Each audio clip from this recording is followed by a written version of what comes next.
قانون نہیں بنایا, ایک آواز ہی کافی تھی. بٹ کہہ دیا ٹیلی ویژن پہ, کہتے خبردار جو آئندہ میں دیکھا میں نے کپڑے باہر لٹکائے ہوئے ہیں. تو معزز خواتین کا یہ کام نہیں ہے اپنے کپڑے باہر بالکنی میں لٹکائیں, اندر لٹکائیں, وہ ڈرائر سے خشک کریں. اسی طرح پتہ چلا کہ لان میں کیڑے پیدا ہو رہے ہیں, خبردار جو لان میں کیڑے پیدا ہوئے ہیں درویز میں جرمانہ کر دوں گا, قانون بنا دوں گا. ٹھیک ہے, اس میں تو خیر قانون بنا بھی دیا تھا, بھائی گھر میں صفائی رکھو. تو قوم کے عالی جناب کو مہاتیر محمد کے پاس اس خاکسار نے بھیجا تھا. کیسے؟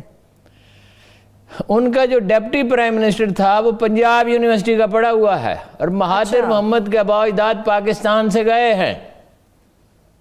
ٹھیک ہے, مجھے اس نے کہا, میرے ایک دوست سے کہا کہ بھائی عمران خان کے لیے بڑا سافٹ کارنر رکھتا ہے مہاتیر, اور وہ کہتا ہے اگر میں کسی کے ساتھ مل کے کام کر سکتا ہوں تو وہ عمران خان ہے. ایسا مطلب یہ ہے کہ کرپٹ نہ ہو اور غیر ذمہ دار نہ ہو. تو میں نے اس سے کہا کہ بھائی صاحب وہ آپ سے ملنا چاہتا کہ ایک انٹرنیشنل کانفرنس میں ملا تھا, بڑا اچھا مشفقانہ رویہ, پدرانہ کہنا چاہیے بلکہ, یہ خان صاحب نے نہیں کہا, اس کا ظاہر ہے یہ 30-40 سال کا فرق, 30-32 سال کا عمر کا پدرانہ فرق رویہ, اس کو محبت میں کہا جا سکتا ہے. تو میں نے کہا جاؤ, اب کہاں خان صاحب پیسے خرچ کریں جائیں. وہ اتفاق سے یہ ہوا کہ انہیں دعوت مل گئی ایک, تو انہوں نے فون کیا میں ملنا چاہتا ہوں. ان کا گھر کیپٹل سے بہت دور ہے, بہت کھلی جگہ پہ, پرفضا مقام پہ, بڑا اچھا گھر بنا ہے. تو وہاں ملے, پھر ان کو انوائٹ کیا, اور جب انوائٹ کیا تو ایک مسئلہ پیدا ہو گیا. مسئلہ یہ پیدا ہو گیا کہ وہ تو ایک جہاز لے کے آ گئے, وہ کوئی عام, وہ تو دیکھو بزرگ آدمی تھے نا, اور وہ پرائم منسٹر رہے تھے 21 سال, اور سٹاف اور ہوٹل میں اتنے کمرے اور پریزیڈنشل سوٹ, اور جہاز 3 دن کھڑا رہے گا. اب پڑ گئی پیسوں کی ضرورت, کیا جائے. تو عمران خان صاحب نے اپنے ایک دوست سے 30 لاکھ روپے قرض لیا. وہ فیصد اور بھی اخراجات تھے, یہ 30 لاکھ روپے تو وہ تھے نا جہاز کا کرایہ وغیرہ, باقی دیگر اخراجات الگ سے تھے. اب وہ دوست ایسا تھا, میں اس کا نام نہیں لوں گا, وہ دوست ایسا تھا کہ ایک ہفتے کے بعد اس نے پیسے مانگنے شروع کیا تھا, پیسے مانگ رہا ہے. میں نے کہا بھئی ہے ہی ایسا, تو وہ کسی اور سے لے لیتے ادھار. تمہیں کوئی ادھار دینے سے انکار کرتا ہے؟ خان صاحب کو کون پیسے دینے سے انکار کرتا ہے بھائی, اس کو ساکھ اچھی ہے بھائی, پیسے لیے. بہرحال میں نے کہا میں دے دوں, تو مجھے کہا تم اتنے آتم تائی بننے کی کوشش نہ کرو. میں نے کہا یار میں پیسے آفر کر رہا ہوں, مجھے ادھار ہی پیسے دینے ہیں. آپ سے لینا نہیں چاہتے تھے ہارون صاحب؟ تو نہیں, ادھار دینے تھے. تو خیر بہرحال چلیے ٹھیک ہے, آگے بڑھتے ہیں ہارون صاحب, ذرا اس سیاست سے تھوڑا اور دوسری سیاست پہ بڑھتے ہیں. یہ براڈ شیٹ کا تنازع ہے کیا؟ خان صاحب کو خود نہیں مل لینا چاہیے چیف سے, کیا کہتے ہیں؟ پہلے وہ معاہدے پہ تو بات کر لے, وہ اتنا امپورٹنٹ ایشو ہے. چلیے اس معاہدے کی طرف ابھی چلے جاتے ہیں. فار آل پریکٹیکل پرپسز, ذرا غور سے سنیے گا, for all practical purposes Pakistan اور ترکی کا فوجی معاہدہ ہو گیا ہے. دیکھیں نا جو مشترکہ بیان نکالے, اس کو پڑھیں. کہاں سے لا رہے ہیں آپ یہ خبر؟ کسی میڈیا نے اس کو کور نہیں کیا. پروفیسر صاحبہ, وہ پاکستانی میڈیا جو ہے یہ رانا ثناء اللہ کے بیانات سنواتا ہے, یہ نواز شریف کے سناتے ہیں, شہباز شریف. ان کو ان چیزوں کی اہمیت کا احساس بہت کم ہے, چند لوگوں کو ہے. اور آپ کو پتہ ہے کہ میں دانا لوگوں کے پاس اٹھتا بیٹھتا ہوں, ہر شام کسی دانا آدمی کے پاس جاتا ہوں. بات یہ ہے کہ دفاعی تعاون کریں گے, اس کا مطلب کیا ہے؟ پھر اس کی ڈیٹیلز ہیں. پاکستان ان سے ٹینک خریدے گا ترکی سے. جی, ان کا ٹینک, ہمارا ٹینک بھی وہ اچھا ہے, ان کو ہم سے بھی اچھا ہے, اور وہ ہم سے اسلحہ خریدے گا. آذربائی جان کر لیں, بھائی جان میں اور معاملات نکل آئیں گے. پاکستان کو ایک دوست مل گیا, انٹیلیجنس شیئرنگ ہوگی تینوں ممالک کے آپس میں. جی انٹیلیجنس شیئرنگ ہوگی, ترکی اور پاکستان کی. آذربائی جان کی آبویسلی ہوگی. تو ٹریننگ ایک دوسرے کے فوجی افسروں کو دیں گے. اب کسی چیز میں ہمیں مہارت حاصل ہے, ہماری ٹریننگ بہت اچھی معیار ہے, نو ڈاؤٹ. جناب رسالت مآب صلی اللہ علیہ وسلم کی پیش گوئی پوری ہو گئی. آپ نے فرمایا ایک بھی انڈیا میں مسلمان نہیں تھا, ایک بھی ترک مسلمان نہیں تھا. ترک تو بہت بعد میں مسلمان ہوئے, بہت بعد میں نہیں, بعد میں. آذربائی جان کا واقعہ سناؤں آپ کو, قبول اسلام کا. آذربائی جان کے لوگ کیسے مسلمان ہوئے؟ حضرت عثمان غنی نے بھیجا لشکر، اور وہاں سے جو عیسائی پادری تھا اس نے خط لکھا اچھا کہ بھائی آپ کا تو ایک قانون اور قاعدہ طریقہ، آپ تو کسی قاعدے پہ چلنے والے لوگ ہیں، آپ دوسروں کی طرح نہیں ہیں. پہلے آپ وارننگ دیتے ہیں، اس کے بعد بھائی یا اسلام قبول کر لو یا جزیہ دو، یہ نہیں تو جنگ کرو. تو ہمیں تو کوئی وارننگ دی نہیں، تو ہمارے شہر میں داخل ہو گئے، تو یہ تو قانون کی خلاف ورزی ہوئی. حضرت عثمان اس وقت اپنے مکان کی خود مرمت فرما رہے تھے، حالانکہ وہ تو ایک امیر آدمی تھے مگر سادگی بہت طبیعت میں تھی. تو انہوں نے ایک رکا لکھ کے اس کو دیا، اس میسنجر کو. وہ بڑا حیران ہوئی، یہ کیسا بادشاہ ہے، بادشاہ تو وہ تھے ہی نہیں. انہوں نے ایک رکا لکھ کے دیا اور کہا جاؤ فلانے آدمی کو دے دو. وہ بڑا پریشان کہ بھائی کوئی بات ہی نہیں کی، کچھ بھی نہیں کیا. تو وہ فلانے آدمی کو، وہ جج تھا، جج 7 ہوتے تھے آرمی کے، یہ دنیا کی واحد فوج تھی جس کے ساتھ جج ہوتے تھے. اس کو کہا کیس کی سماعت کرو. اس نے کیس کی سماعت کی اور حکم دیا کہ مسلمان فوج آذربائیجان سے نکل جائے. کیسا کبھی تاریخ میں ایسے نہیں ہوا. ایسے واقعے کبھی نہ. ایک واقعہ جناب عمر بن خطاب کے زمانے میں جناب خالد بن ولید نے بھی فیصلے نہیں جناب عبیدہ بن جراح نے، امین امت عبیدہ بن جراح نے، عبیدہ بن ابی جراح. تو وہ تو باہر نکل گئے. اب سارا شہر ہکا بکا، بھائی دنیا میں کوئی فوج قبضہ کر لے، مال غنیمت سمیٹ لے، حکمرانی اس کی قائم ہو جائے، اتنی طاقتور آرمی ہے. یہ کیا ہوا؟ وہ جب شہر سے باہر گئے وہ پیچھے سے بھاگے. انہوں نے کہا اللہ کے بندو ان کو بلاؤ، ایسے لوگ، یہ آدمی تھوڑی تو فرشتے ہیں. آذربائیجان کے لوگ مسلمان ہو گئے. یہ ترک ہیں نسلی طور پہ. مکتب فکر سے دلچسپ بات یہ ہے کہ ان کا تعلق ایران سے ہونا چاہیے، اسکول آف تھاٹ کے اعتبار سے. لیکن عجیب بات ہے کہ وہ اپنی نسلی شناخت کو زیادہ اہمیت دیتے ہیں. اور یہ دو ملک نہیں، یہ 2 ملک ہیں، قوم ایک ہے، ترکی اور آذربائیجان. اور آذربائیجان نے ہمیشہ ہماری حمایت کی ہے بین الاقوامی معاہدے. ہمیں ایک نیا دوست مل گیا ہے. نمبر 1 ترکی اور چین کے ساتھ ہمارے تعلقات میں پچھلے 3 مہینوں میں بے حد گہرائی آ گئی ہے. چینیوں نے ہمیں بہت کچھ دیا ہے، انڈین میڈیا چیخ رہا ہے. ترکی کے ساتھ عملاً ہمارا دفاعی معاہدہ ہو گیا ہے. وہ مشاق طیارے انہوں نے خریدے ہیں اور اسلحہ بھی خریدیں گے. نائجیریا نے بھی F-17 طیارے تھنڈر جو ہے وہ خریدے ہیں. ایک اور ملک بھی خریدنا چاہتا تھا، اسے امریکہ اور انڈیا نے روک دیا. اور یہ آذربائیجان خرید سکتا ہے، ہمارے طیارے خرید سکتا ہے. انڈین میڈیا تو چیخ رہا ہے کہ پاکستان نے کھل کر فوجی مدد بھی دی ہے آذربائیجان کو. انڈین میڈیا کا الزام یہ ہے. تو انڈیا کو تو کوئی خدا واسطے کا بہر ہے. بہرحال پرچم پاکستان کے لگے ہوئے ہیں وہاں. دس از ویری انٹرسٹنگ. آذربائیجان کے ایئرپورٹ سے آپ اتریں اور وہاں ترکی کے پرچم ہیں اور پاکستان کے ہیں، اور انٹرسٹنگلی اسرائیل کے بھی کچھ پرچم ہیں. کوئی مدد انہوں نے کی ہوگی، کوئی ان کے اپنے اسٹریٹجک انٹرسٹ ہوں گے. ترکی کو ہمارا میڈیا جو بات نہیں سمجھ سکا وہ یہ ہے کہ ترکی تصویراتی اعتبار سے اسٹریٹجکلی جسے کہتے ہیں دنیا کے اہم ترین ملکوں میں شامل ہے. اسے کیوں نہیں نکالتے، سیٹو سینٹو سے کیوں نہیں نکالتے؟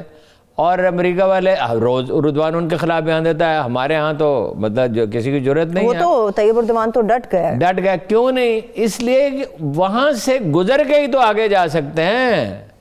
آگے تو بیٹھا ہوا ہے وہ پہلوان کھڑا ہوا ہے آگے، اور تکڑا بہت ہے. تکڑا ہے ہاں جی، اور ڈرتا بالکل نہیں ہے.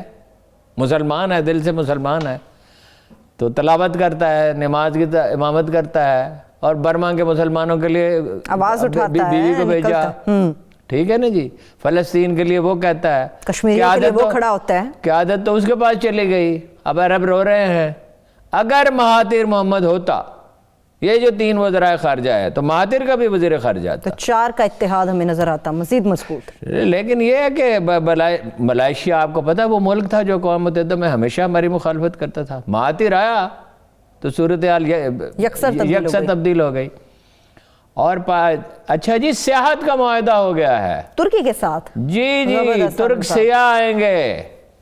ترک ایکٹرز بھی آ رہے ہیں اب تو ہارون صاحب پاکستان میں تو آ ہی رہے ہیں نا, وہ تو ڈرامے کی وجہ سے آ رہے ہیں نا. اس ڈرامے نے عربوں کے ساتھ ہمارے تعلقات خراب کرنے میں بڑا اہم رول پلے کیا, لیکن ٹھیک فیصلہ کیا. یہ کسی کا پابند ہو کے نہیں رہنی چاہیے. آزادی کا مطلب, تعلقات کا مطلب یہ نہیں ہے, دوستی کا مطلب اپنی آزادی گروی رکھنا نہیں ہوتا ہے, انفرادی سطح پہ بھی نہیں ہوتا. دو آدمیوں کی دوستی ہے تو ایک آدمی دوسرے کو ڈکٹیشن دے کہ تم میرے مخالفین سے نہ ملو, یہ ایک بڑی لغ بات.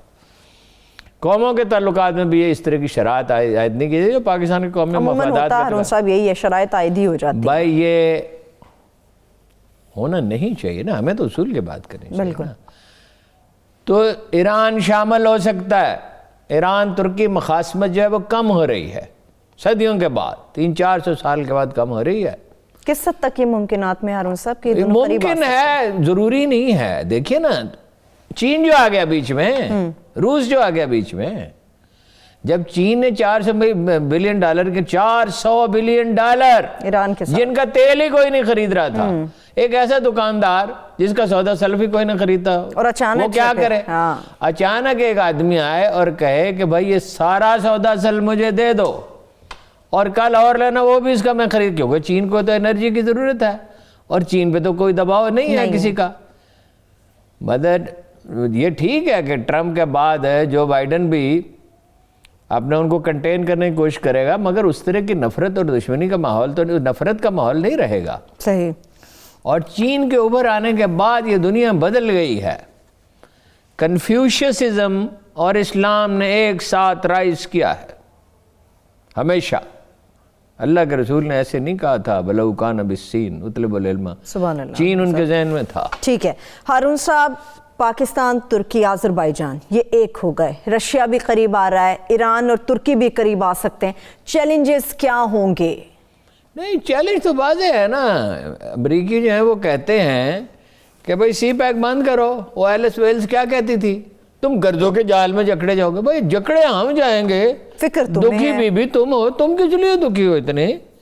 لیکن چائنا نے بڑا زبردست اس پہ جواب دیا تھا ہارون صاحب. جی ہاں, چائنا نے اس پہ زبردست جواب دیا تھا, اور امریکہ اس قابل نہیں رہ گیا ہے کہ زیادہ پریشرائز کرے. افغانستان پہ تقریباً وہ منت سماجت پہ اترا ہے, کیونکہ ہمارے بغیر, بھائی یہ ہمارے سرحد کے قریب ہے, یہ تو 3-4-5 سال پہلے کا واقعہ, 4 امریکی فوجی میسیج ملا SOS فوراً کہ ان کی جان بچائی جائے. جب ہمارے فوجی ان کی جان بچانے کے لیے پہنچے تو وہ سر سے پاؤں تک لوہے میں غرق تھے, اس کے باوجود ڈرے ہوئے تھے. تو جب اتنی بالادستی تھی, اب چین کی معیشت تو ترقی کرتی ہے 5-6% کی شرح سے, ان کی کرتی ہے 1% کی وجہ سے, اور منفی میں چلی گئی ہے. تو پھر لوگ انویسٹمنٹ چین کر سکتا ہے, وہ نہیں کر سکتا. بھائی چین کر سکتا ہے, چین ہمارے ہیں $400 بلین کی انویسٹمنٹ کر سکتا ہے, ہماری کیپیسٹی نہیں ابزارب کرنے کی نہیں ہے, اسی لیے, اور ریڈ ٹیپزم ہے. اس لیے اگر ہم مذاکرات کریں ان سے اور وہ ماحول مہیا کر دیں, یہ بھی ریلیکٹنٹ رہے. یہ تو فوج بیچ میں ضامن تھی اس لیے ہو گیا نا, ورنہ سوجھ بوجھ کا عالم تو آپ کو پتہ ہی ہے نا. LNG کے معاملے میں کیا کیا ہے, LNG کے معاملے میں کیا کیا, سوجھ بوجھ کا عالم تو وہ کیا ہارون صاحب, جو کوئی بچہ بھی سمجھتا ہو تو تھوڑی اس قسم کی غلطی نہ کرے. ان لوگوں نے بہت بڑی غلطیاں کی LNG کو لے کر. چونٹی بھی نہیں کرتی یہ, چونٹی سردیوں کے لیے خوراک ذخیرہ کرتی ہے, پرندے بھی ذخیرہ کرتے ہیں. بابر ندیم نے, میرا کرپشن کا معاملہ نہیں, اللہ بہتر جانے, اگر آیا تو میرے علم میں نہیں, ہم بلا وجہ الزام تراشی نہیں کرنی چاہیے. بات یہ ہے کہ یہ تو بہت پہلے جب گیس بہت سستی تھی میں نے کالم لکھا تھا بھائی مستقبل کے لیے خرید لو, اس وقت اتنی سستی ہے جس کی بات نہیں. اب تو پٹرول کی قیمت بڑھ رہی ہے, اب بڑھا دی نا, پھر دوبارہ بڑھا دی نا. نہیں تو جب سستی تھی, یہ کالم میں اس وقت لکھا ہے بھائی گیس کے بھی معاہدے, آپ کے پروگرام میں بھی کہا تھا, آپ کو یاد نہیں ہے؟ مجھے یاد ہے, مجھے خیال نہیں رہا, ورنہ کلپ نکلواتے اس بھائی گیس بھی خرید لو, لانگ ٹرم معاہدے کر لو. اس میں تو کرونا پھیلا ہوا تھا نا, تو آپ پریڈکشن یہ تھی کہ اگلے سال 2021 کے آخر تک ختم ہوگا. گیس کے بھی معاہدے کر لیتے, پٹرول کے بھی کر لیتے, لیکن اتنی دور اندیشی کہاں سے آئے؟ یہ خان صاحب سے جب دھرنے کا کر رہے تھے تو میں ان کی خدمت میں حاضر ہوا, دھرنے کا اعلان کر رہے تھے 5 لاکھ آدمی جمع کروں گا. مجھے افسوس ہے یہ جملہ کہتے ہوئے, میں ان کی عزت کرتا ہوں, ملک کے ہمارے وزیر اعظم ہیں, میں نے کہا یہ لونڈے لپاڑے تمہیں مروا دیں گے, محمود شام صاحب بیٹھے ہوئے تھے ساتھ, اور بھی بہت سے گواہ, بہت سے اس کے 10 گواہ موجود ہیں. انہوں نے کہا میں تمہیں 1 لاکھ تو صرف موٹر سائیکلوں والے ہوں گے. میں نے کہا 50,000 بھی نہیں ہو سکتے. آج کل تو لوگ کرکٹ میچ ٹی وی پہ دیکھتے ہیں. بھائی ارد گرد کے لوگ صحیح مشورہ بھی نہیں دیتے. ٹھیک ہے ایک آدمی سے غلطی بھی ہو جاتی ہے, میں کوئی انہیں مورد الزام نہیں کر رہا. جن کی ذمہ داری ہے, بابر ندیم صاحب کیا کر رہے تھے, اور یہ کیا کر رہے تھے اکبر شہزاد, یہ کیا کر رہے تھے یہ براڈ شیٹ کے معاملے میں؟ شہزاد اکبر صاحب کیا کر رہے تھے؟ سوئے پڑے رہے, ان کی ڈیوٹی ہے. 2 ہفتے نہیں ہوئے تھے, بات تو اس میں بعد میں کرتے ہیں, 2 ہفتے ہوئے تھے صرف اکبر شہزاد صاحب کو لگے ہوئے, اور خان صاحب نے کسی کو بلایا اور کہا میں اس کو فارغ کر رہا ہوں. مگر اس کے پاس کوئی ہنر ہے, گیدڑ سنگی ہے کوئی. وہ امیر المومنین ہارون رشید کی خدمت میں کنیز پیش کی گئی اور ان سے کہا گیا اس کی قیمت 1 لاکھ دینار ہے. ٹھیک. دیکھیں یہ جو غلام اور کنیزیں تھیں نا, لوگوں کے پاس بہت مسکنسیپشن ہیں, جو لوگ تاریخ نہیں پڑھتے. ان میں سے بعض چونکہ انسان تھے, ان کی صلاحیتیں تو اتنی ہی تھیں نا جتنی تو. بعض لوگ بہت بڑے خطاب تھے, اوریٹر تھے, بہت بڑے بڑے عظیم فنکار تھے, مطلب میوزک میں کسی بھی چیز میں بہت فنون جانتے تھے نا. تو آرٹسٹ تھے کئی بدل جس طرح آزاد آدمی تھے, شاعر, ادیب, تو اس میں تو بہت, اب یہ موقع نہیں ہے میں آپ کو واقعات سناؤں, آپ حیرت زدہ رہ جائیں. ان میں ایک ایسا بھی آدمی تھا کہ یہ حکم دیا گیا تھا کہ اس کے ہوتے ہوئے مکہ مکرمہ میں کوئی شخص فتویٰ نہیں دے سکتا. غلام تھا, اسے آزاد کر دیا. پھر اس کے مالکن نے کہا اتنا بڑا آدمی ہے, اس کے ہوتے ہوئے کوئی دوسرا فتویٰ نہیں دے سکتا. تو اسے کہا کہ 1 لاکھ دینار اس کی قیمت ہے امیر المومنین. اس نے ہارون رشید نے پوچھا اس کے ہاتھ میں کون سا ہنر ہے؟ ظاہر ہنر ہے تو قیمت ہے نا. تو کسی نے کہا کہ اس کے ہاتھ میں نہیں, اس کے پاؤں میں ہنر ہے. سمجھ گئے میں آپ کی بات. ٹھیک ہے نا, رقاصہ ہے. تو کچھ لوگوں کے ہاتھ میں ہنر ہوتا ہے, کسی کے پاؤں میں ہنر ہوتا ہے, کسی کی زبان میں ہنر ہوتا ہے. کوئی ہنر تو ہوگا. چلے میں بریک کی طرف اب جا رہی ہوں. اب اس کے بعد تو بریک ہی بنتی ہے. ایک چھوٹی سی بریک کی طرف چلتے ہیں, بریک سے واپس آئیں گے تو براڈ شیٹ کا اصل میں تنازع ہے کیا, اس کے اوپر تفصیل سے بات کریں گے. ہمارے ساتھ رہیے.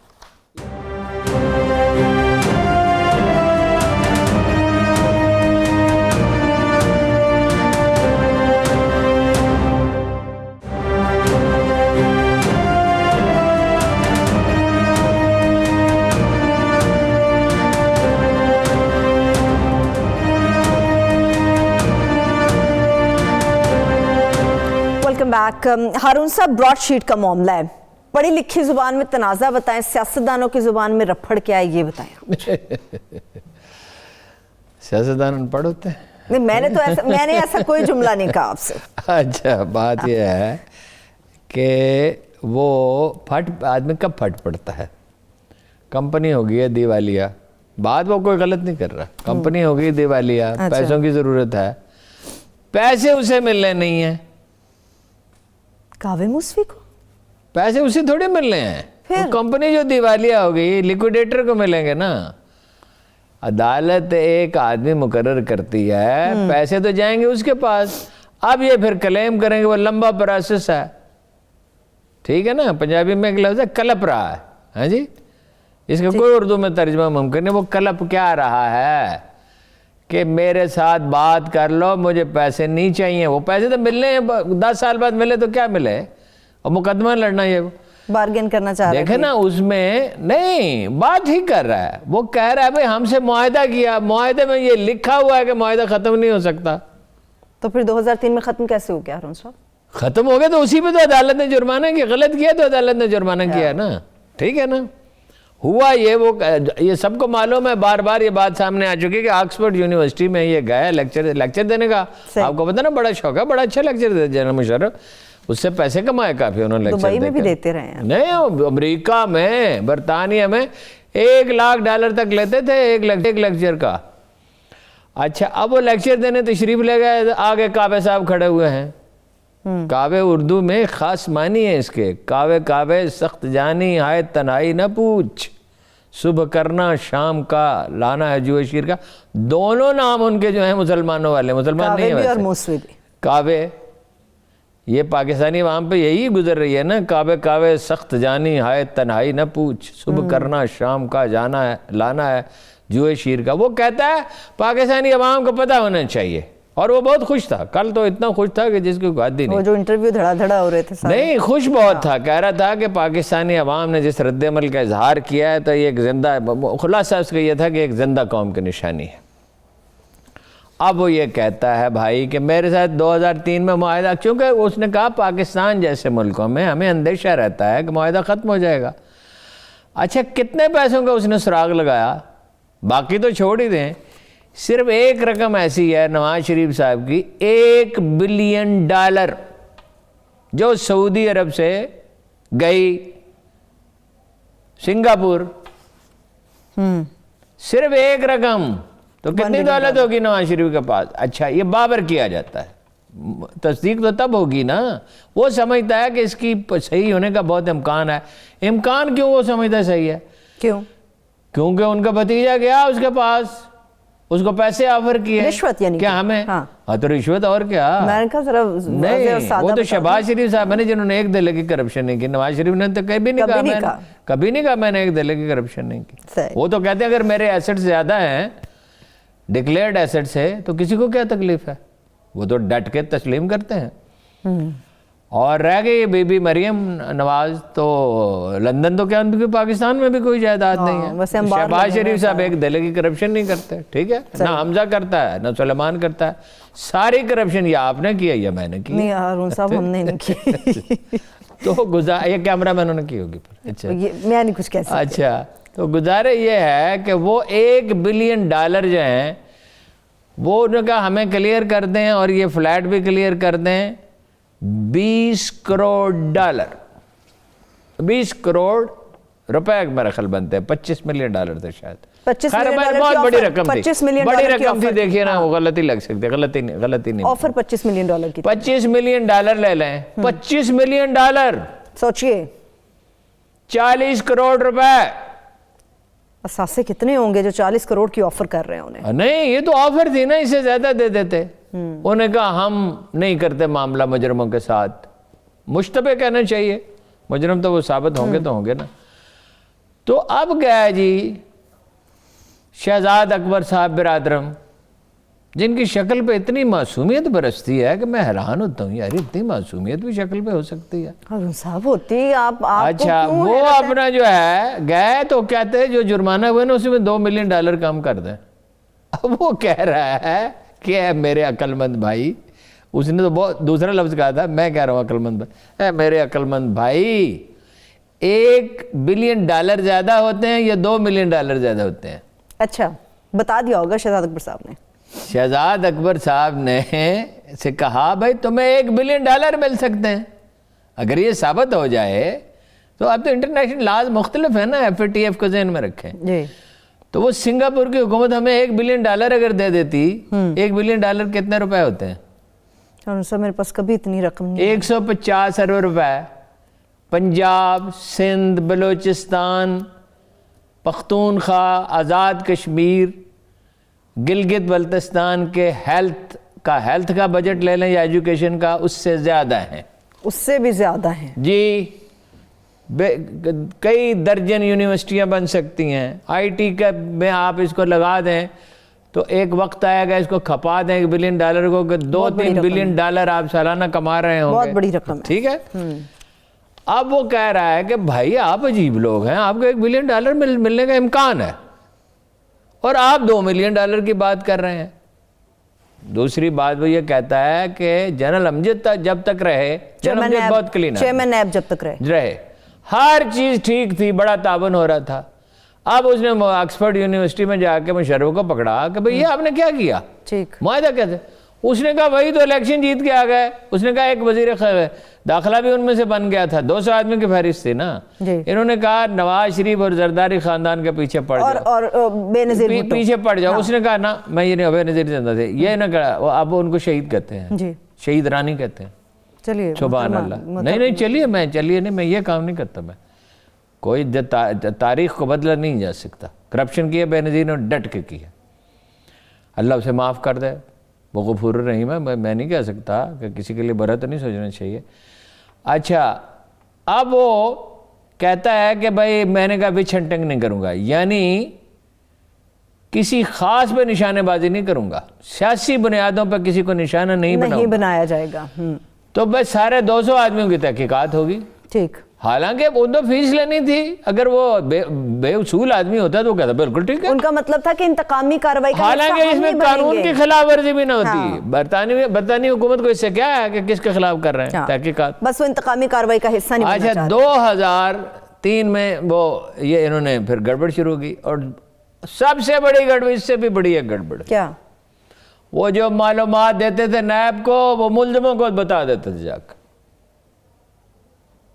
آپ کا مطلب ایک کمپنی؟ نہیں, وہ کمپنی براڈ شیٹ والے جو معلومات نیب کو دیتے تھے, یا کہ ملزموں کو بتا رہے تھے, ملزموں کو وہ اپنا بندوبست کر لیتے تھے. پیسے سنگاپور سے جو پہنچے, سعودی عرب سے سنگاپور اگر پہنچے ہیں اور سوئٹزرلینڈ سے بھی منتقل ہو گئے اور فلاں جگہ سے بھی اور برطانیہ سے بھی منتقل, وہ ملزم کو معلومات مل گئیں تو وہ جرم کا نشان مٹا دے گا. آپ کا مطلب ہے اکاؤنٹ مستند ہوتا تھا, رقم غائب ہوتی تھی. رقم مطلب ظاہر ہے کیا ہوگا نا, obvious ہے نا. نیب والوں کو معلومات, اس کا مطلب ہے نیب میں زرداری صاحب کے بھی آدمی ہیں, نواز شریف صاحب کے بھی آدمی ہیں, تو صحیح نا, ٹھیک ہے نا. ایک اور اس معاملے کا بڑا پہلو ہے, یہ کتنی افسوسناک بات ہے. اس معاملے کے بہت سے اہم پہلو ہیں. اس معاملے کا ایک پہلو یہ ہے کہ بھائی اول تو آپ کو اپنی کیپیسٹی بلڈنگ کرنی چاہیے تھی. پاکستانی افسر کے کہنے پہ میں آپ کو کئی بار بتا چکا ہوں, 500 PhD ترک پولیس میں پیدا ہوئے, انہوں نے کرائے. تو وہ ترکی کی آبادی تو 7-8 کروڑ ہے اور جرم بھی زیادہ نہیں ہے, تو ہماری تو 22 کروڑ, ہم 500 PhD کیوں نہیں کر سکتے. اکراس دا سویز ایشیا میں پہلا PhD وائٹ کالر کرائم میں ایک پاکستانی تھا, جس نے جاپنیز پولیس کو بھی ٹریننگ دی, جس نے جا کے برٹش پولیس کی بھی مدد کی, جو اس وقت ٹریک 2 مذاکرات کر رہا ہے افغانستان کے ساتھ, جو دنیا کی بڑی بڑی کرمنالوجی ڈپارٹمنٹ جو ہیں وہ اپنے پرچے اس کو مارکس لگانے کے لیے بھیجتے ہیں, جو ٹاپ امریکن تھنک ٹینکس کا ممبر ہے. اچھا بھائی, یہاں کیپیسٹی بلڈنگ کرتے, اپنے 100-150 پولیس افسروں کو بھیجتے, نیب والوں کو بھیجتے, ان کی ٹریننگ کراتے. وائٹ کالر کرائم تو بہت مشکل ہوتا ہے. امریکہ کا کتنا پیسہ جو ہے ملک سے باہر پڑا ہوا ہے, گیس اٹ, اندازہ لگائیں کتنا باہر پڑا ہوا ہے. مجھے اندازہ نہیں آ رہا. 15 سے 16 ٹریلین ڈالرز. جی, وائٹ کالر کرائم بہت مشکل ہوتا ہے, یہ شہزاد اکبر کے بس کی بات نہیں ہے. ایک بریک سے واپس آ کے یہ بھی بات کریں گے, خان صاحب لاہور کے دورے پر ہیں, اس کے اوپر بات ہوگی, اور اس کے ساتھ ساتھ بات کریں گے بھارت کے قومی سلامتی کے مشیر اجیت دوول کن مقاصد کے حصول کے لیے کابل کے دورے پہ گئے. ہمارے ساتھ رہیے.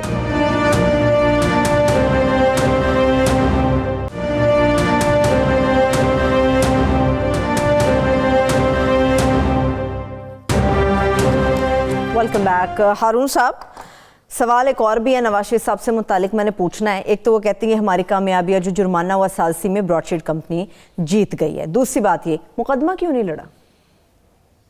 پہلے وہ وزیر داخلہ کا نام تو آپ مجھے پوچھ لیں, آپ خود ہی بتائیں. جو اس نے کہا وہ وزیر داخلہ ہو گیا تھا, جی, وہ تھے جناب آفتاب شیرپاؤ.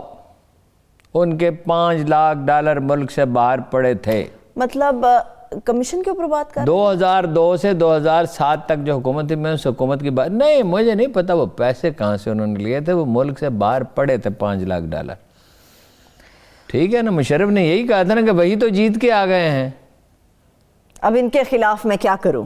ٹھیک ہے. اچھا, یہ جو انہوں نے کہا نا نواز شریف صاحب نے کہ بھائی وہ ہمیں کلیئر قرار دے دیا ہے, تو وہ جب سپریم کورٹ کا فیصلہ آیا تھا نا پاناما میں پہلا, تو اس وقت بھی انہوں نے مٹھائیاں بانٹی تھی اور چہرے کھل اٹھے تھے. بعد میں مجھے یاد ہے وکٹری کے سائن نشان بنا رہے تھے. یہ بھی وہی معاملہ ہے, اس میں ان کی اتنی رسوائی ہوگی جس کی کوئی حد نہیں. بہت عرصہ پہلے میں نے لکھا تھا کہ شریف خاندان کا انجام بھٹو خاندان سے بدتر ہوگا. میں آج بھی اس پہ قائم ہوں, اس لیے کہ پیپلز پارٹی والے اپنے آپ کو پارسا بنا کے پیش نہیں کرتے.